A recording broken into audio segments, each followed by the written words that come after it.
Death. For many, it's a concept to be feared, to be respected. It is the ender of relationships, of knowledge, of everything that you were and will ever have been. They see it as nothing but a monster, the blades ready at the moment's notice to cut clean the fragile string you call life. For others, it is but the next great step in the journey of existence. When it is time for them to shed their physical bond with the world, they do so gladly without hesitation. They know not what waits beyond, but hope that there is yet more to discover, to experience, to explore. They are happy to go on. Some simply consider it an escape, a way to flee from pain of living, the hurt that comes from simply being alive. When life becomes too much to bear, they welcome the embrace of death regardless of what may follow after. For them, they do not care about meeting it prematurely, or if there is more, they only desire for their suffering to cease. The one thing that we all agree on is that death is universal. Just as every being has a beginning, there must also come an end. Everyone prepares for it in different ways, but the result is always the same, no matter the person, no matter the status, no matter your wealth, riches, family, friends. Everyone finds themselves in the ground one day. But what if that weren't true? Let us consider the fantastic. If we were to delve in the realm of imagination and say perhaps you were undying, what would the ramifications be? Well, there are two aspects to consider, physical and mental. Let us assume for a moment that even if you weren't to die, your body would still become susceptible to aging, to disease, to lacerations. If you were to continue aging beyond the limits of our programmed destruction, life would quickly become a living hell.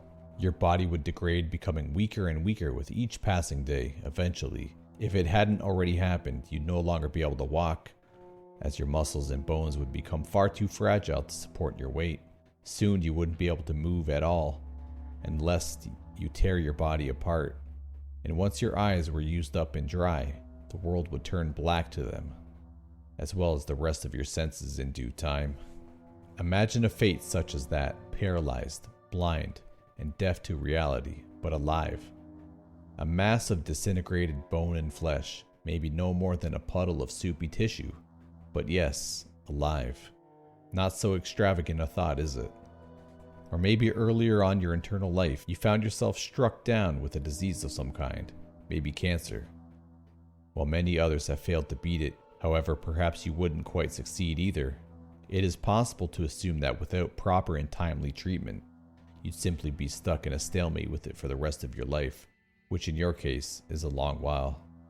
Imagine the pain that others go through in those last few months of their life, where many people are ever eager for their death to arrive, for an end to their suffering, a torture so great it forces people to beg for the sweet release of life leaving their bodies.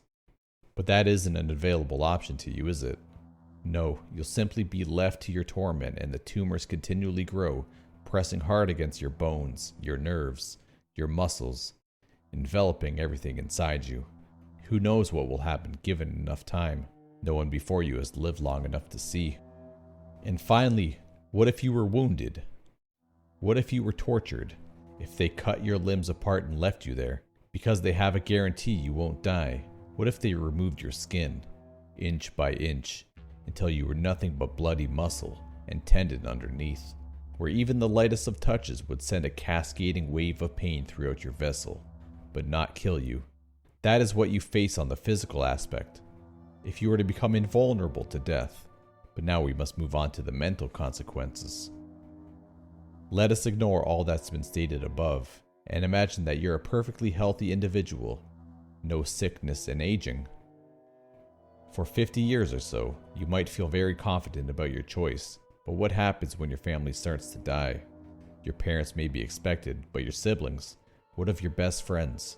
Having to watch each one of their last breath clasp each other's hands as their strength leaves them. How many funerals would you have to attend when everyone you've known or loved has died?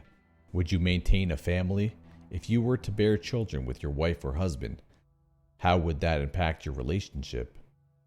As they continued to age and grow older as you stayed the same, a single moment of your life frozen in time forever.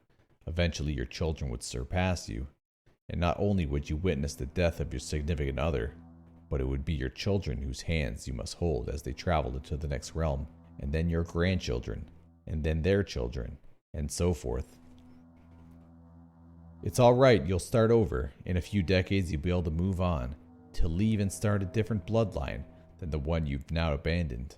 And then you'll have to undergo the same process again, losing your love, then your children, over and over with each new glimmer of hope you gain to lead a normal life. They say that there's no greater punishment than having to bury one of your own children.